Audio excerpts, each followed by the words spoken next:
तो अब जो नॉर्मली आप पूछते हैं कि स्टैटिक हम मैन के साथ क्यों लिखते हैं, तो उसकी रीज़न ये है कि स्टैटिक मेथड, अगर हम मैन की जब बात करते हैं तो मैन जो है वो एक ऐसा फंक्शन है जिसको जावा के कंपाइलर ने कॉल करना होता है, जावा की जो वर्चुअल मशीन है उसने कॉल करना होता है। तो अगर हम इसको नॉन स्टैटिक रखें तो फिर जो जावा की वर्चुअल मशीन है उसको क्या करना पड़ेगा कि मैन मेथड जिस क्लास के अंदर होगा उस क्लास का पहले ऑब्जेक्ट क्रिएट करना पड़ेगा और फिर डॉट के साथ उस मेथड को कॉल करना पड़ेगा। ठीक है। और ऑब्जेक्ट तो तब बनेगा ना जब हम एट्रीब्यूट की वैल्यू सेट करते हैं। तो अगर एट्रीब्यूट की वैल्यूज़ ही नहीं है तो हम मेथड को कॉल कैसे करेंगे। तो दैट्स वाई ये जो मैन फंक्शन है, जो मैन फंक्शन होता है किसी भी क्लास का, ये वाला, इसको हमेशा हम क्या लिखते हैं, स्टैटिक, ताकि जो JVM है वो जब इसको कॉल करे तो वो सिंपली क्लास का नाम के साथ, क्लास का नाम क्या है, test static method dot main, तो JVM इसको क्या कर सकते हैं, कॉल कर सकते हैं विदाउट क्लास।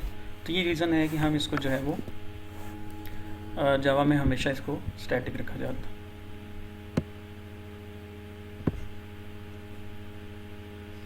सही है सर, थैंक यू। जी वेलकम। तो अगर हम जो है दिस का कीवर्ड यूज़ ना करें तो भी ठीक है।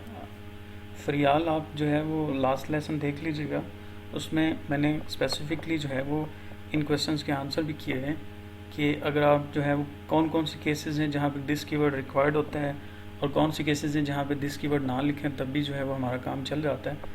तो यहाँ जो करंट एग्जांपल है, अगर आप इसमें दिस ना भी लिखें तो भी कोई इशू नहीं है। तो मैंने स्पेसिफिकली जानबूझ के मैंने यहाँ दिस लिखा था ताकि हमारा जो प्रीवियस टॉपिक है वो भी थोड़ा बहुत आपको याद रहे। अदरवाइज़ यहाँ पे अगर आप दिस का कीवर्ड यूज़ ना भी करें तब भी कोई इशू नहीं है। दिस कीवर्ड हम स्पेशली वहाँ यूज़ करते हैं जहाँ पे हमारे लोकल एट्रीब्यूट ये रोल नंबर, और अगर यहाँ पे पैरामीटर में आर की जगह पे भी आप रोल नंबर भेज दें तो फिर जो है वो ज़रूरी हो जाएगा कि इस रोल नंबर को इस वाले रोल नंबर के साथ डिफ्रेंशिएट करने के लिए मुझे यहाँ पे लाजमी तौर पे दिस लिखना पड़ेगा। तो दिस डॉट रोल नंबर से मुराद होगा कि जो क्लास का रोल नंबर है, और अगर यहाँ आर की जगह भी रोल नंबर हो तो आप सिंपली यहाँ पे रोल नंबर लिख लें तो यहाँ पे कोई कन्फ्यूजन नहीं होगी। ठीक है। अच्छा, कुछ क्वेश्चंस हैं तो वो पहले वो आंसर कर लेता हूँ मैं। ये जो आप पूछ रहे हैं स्टैटिक ब्लॉक का, तो स्टैटिक ब्लॉक का जो कॉन्सेप्ट है वो हम एक्चुअली हम ऊप पढ़ रहे हैं, तो ऊप में हम जावा को डिटेल में डिस्कस नहीं कर रहे। जो हमारी रिक्वायर्ड चीज़ें हैं ना वही हम डिस्कस कर रहे हैं। तो ये जो ब्लॉक्स क्या होते हैं, ये जो कॉन्सेप्ट है ये आप इंशाल्लाह जावा का जो कोर्स पढ़ेंगे उसमें आपको बताया जाएगा। तो अभी तक आपने दो चीज़ें सीखनी है, स्टैटिक वेरिएबल्स और स्टैटिक मेथड्स। ठीक है। क्लास का, अच्छा जी चलें कोई बात नहीं। तो नेक्स्ट मूव करें।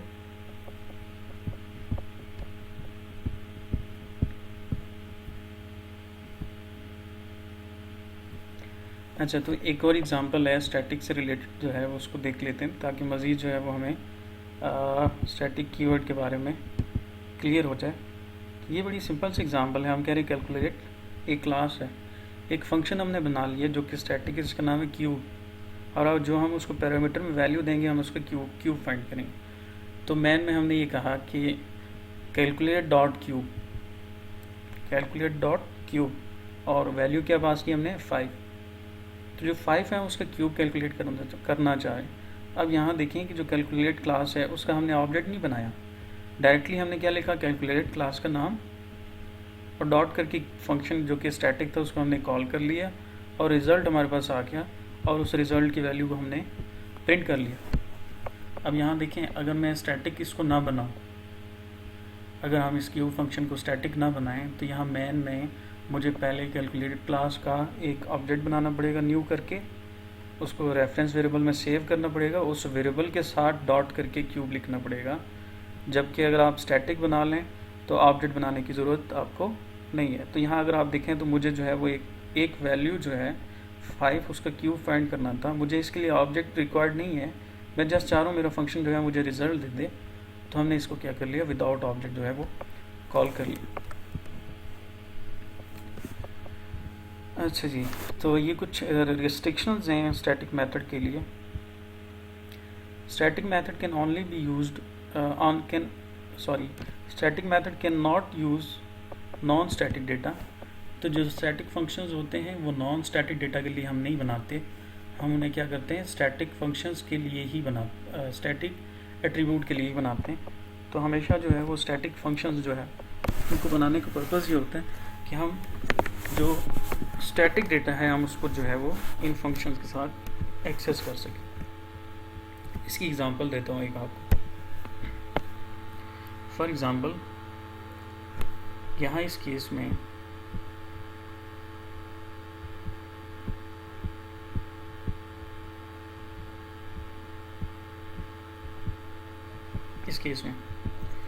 जो कॉलेज एट्रीब्यूट है ये स्टैटिक है, ठीक है. और मैंने आपको ये बताया कि ये क्लास लेवल पे ये वेरिएबल बनता है, इसका ऑब्जेक्ट के साथ कोई ताल्लुक़ नहीं होता, ठीक. ये पॉइंट समझना है ज़रा गौर से.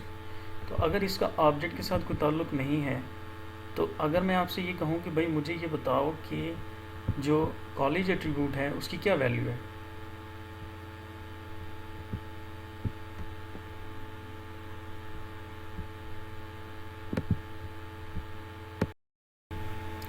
जी. तो मैं ये कह रहा था कि अगर मैं आपसे ये कहूँ कि ये जो कॉलेज एट्रीब्यूट है इसकी वैल्यू मुझे प्रिंट करनी है, कॉलेज एट्रीब्यूट की वैल्यू मुझे क्या करनी है, प्रिंट करनी है.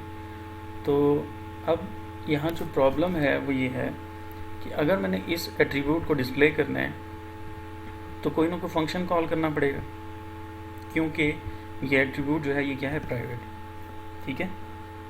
जो स्टैटिक एट्रीब्यूट है मैं उसकी वैल्यू को अगर प्रिंट करना चाहूँ तो मैं कैसे प्रिंट कर सकता हूँ, उसके लिए मैं उसको डायरेक्टली एक्सेस भी नहीं कर सकता. रीज़न इसके वो क्या है, प्राइवेट है.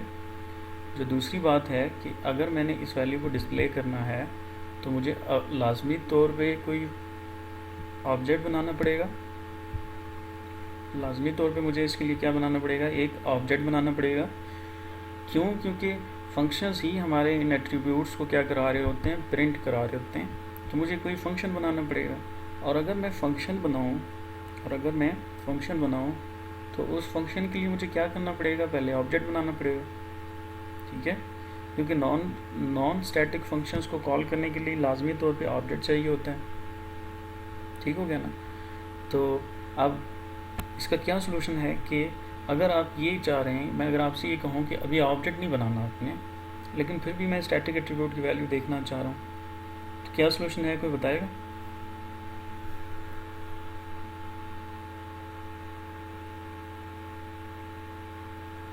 जी शाबाश बोलें. स्टैटिक एट्रीब्यूट की वैल्यू को मैंने डिस्प्ले करना है और मेरी रिक्वायरमेंट ये है कि मैं उसको विदाउट ऑब्जेक्ट जो है डिस्प्ले करना चाह रहा हूँ, यानी ऑब्जेक्ट नहीं बनाना. लिमिटेशन ये है कि ऑब्जेक्ट भी नहीं बनाना और स्टैटिक डेटा मेंबर को डिस्प्ले करना है. क्या करेंगे?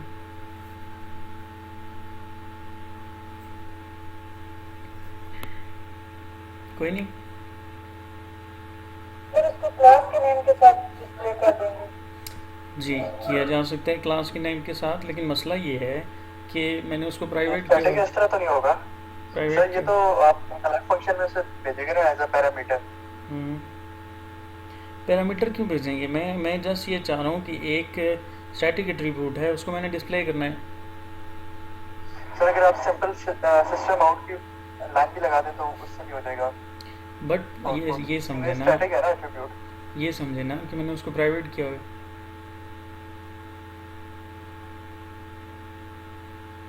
बात समझ आ रही है?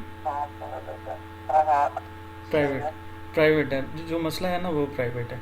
सो इसके लिए अब चूंकि अगर ऑब्जेक्ट नहीं बनाना और प्राइवेट एट्रीब्यूट को एक्सेस करना है तो हमने ये पढ़ा था कि प्राइवेट एट्रीब्यूट को एक्सेस करने के लिए हमेशा कोई पब्लिक फंक्शन हम बनाते हैं. तो फंक्शन अगर मैं बनाता हूँ तो फंक्शन के लिए मुझे ऑब्जेक्ट चाहिए होगा. सो इसका आंसर ये है कि हम उसके लिए फिर क्या बनाएंगे, स्टैटिक फंक्शन बनाएंगे, जो क्या होगा, ऑब्जेक्ट के बगैर कॉल हो सकता है. हम स्टैटिक फंक्शन बना लेंगे जो क्या करेगा, स्टैटिक एट्रीब्यूट की वैल्यू को डिस्प्ले करवा देगा. तो जैसे हमने ये फंक्शन बनाया ना चेंज का, तो इसी तरह हम प्रिंट का एक फंक्शन बना देंगे स्टैटिक, और अगर प्रिंट का फंक्शन हम स्टैटिक बनाएंगे तो फिर उसके लिए मुझे ऑब्जेक्ट रिक्वायर्ड नहीं। ठीक है, समझ आ गई ना बात?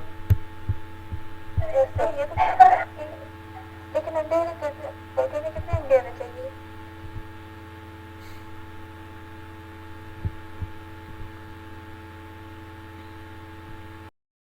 जी, तो यहाँ तक आई होप कि आपको क्लियर होगा कि हमें स्टैटिक एट्रीब्यूट को अगर डिस्प्ले करना है तो लाजमी तौर पे मुझे उसके लिए जो है वो एक स्टैटिक फंक्शन बनाना पड़ेगा। रीज़न इज़ कि मेरी रिक्वायरमेंट अगर ये है कि मैं अगर जो है वो उस एट्रीब्यूट की वैल्यू को देखना चाह रहा हूँ विदाउट क्रिएटिंग ऑब्जेक्ट, तो फिर उसके लिए मैं स्टैटिक फंक्शन जो है वो बनाऊँ। ठीक है, तो रिस्ट्रिक्शंस हम पढ़ रहे थे, हमने ये कहा था कि स्टैटिक जो फंक्शन है वो जो है वो नॉन स्टैटिक एट्रीब्यूट के लिए नहीं होता, बल्कि किसके लिए होता है, वो स्टैटिक एट्रीब्यूट के लिए होता है। तो हम जो है वो स्टैटिक फंक्शन बनाते हैं हमेशा स्टैटिक एट्रीब्यूट के लिए, बिकॉज हमें बाज़ दफ़ा जो है वो रिक्वायर्ड होता है कि हम स्टैटिक एट्रीब्यूट की वैल्यू को एक्सेस करें, तो उसके लिए हम स्टैटिक फंक्शन बनाएं। अच्छा, दिस का एक कीवर्ड जो है या सुपर का कीवर्ड, सुपर के बारे में आपको नहीं पता होगा क्योंकि ये हमने इनहेरिटेंस में पढ़ना है, तो अभी आप जो है वो समझें कि दिस का कीवर्ड जो है वो हम यूज़ नहीं कर सकते स्टैटिक कॉन्टेक्स्ट में। ये मैंने आपको थोड़ी देर पहले भी बताया कि दिस कीवर्ड को हम जो है वो स्टैटिक के साथ यूज़ नहीं कर सकते, बिकॉज दिस का मतलब होता है ऑब्जेक्ट, और स्टैटिक जो है उसका ऑब्जेक्ट से कोई ताल्लुक़ नहीं होता। तो ये एक एग्ज़ाम्पल है, उसमें हम ये कह रहे हैं कि एक प्राइवेट एट्रीब्यूट है जिसकी वैल्यू जो है वो 40 है, और अगर मैं ये एक स्टैटिक फंक्शन बनाऊँ और उस वैल्यू ए को प्रिंट करना चाहूँ तो ये पॉसिबल नहीं। जो हमारा मेन फंक्शन है चूँकि वो भी स्टैटिक है, तो वो इस ए को एक्सेस नहीं कर सकता। ठीक है, क्योंकि ये नॉन स्टैटिक है। तो जो स्टैटिक फंक्शंस होते हैं वो सिर्फ स्टैटिक एट्रीब्यूट के लिए हम बनाते हैं, नॉन स्टैटिक एट्रीब्यूट के लिए हम उसको यूज़ नहीं कर सकते। तो इस केस में एक कंपाइलर एरर जनरेट करेगा, कंपाइल टाइम एरर आएगा हमारे पास कि आप जो है वो स्टैटिक फंक्शन के थ्रू नॉन स्टैटिक एट्रीब्यूट को एक्सेस करने की कोशिश कर रहे हैं, और जो स्टैटिक फंक्शंस होते हैं उनका पर्पस जो है वो नॉन स्टैटिक एट्रीब्यूट के लिए नहीं होता।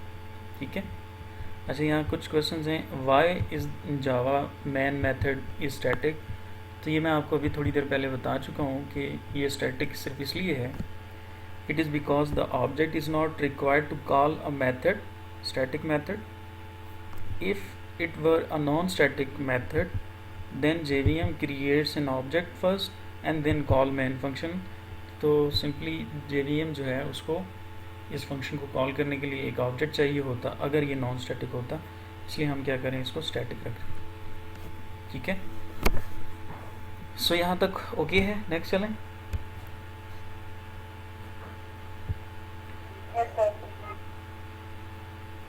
चलें, गुड।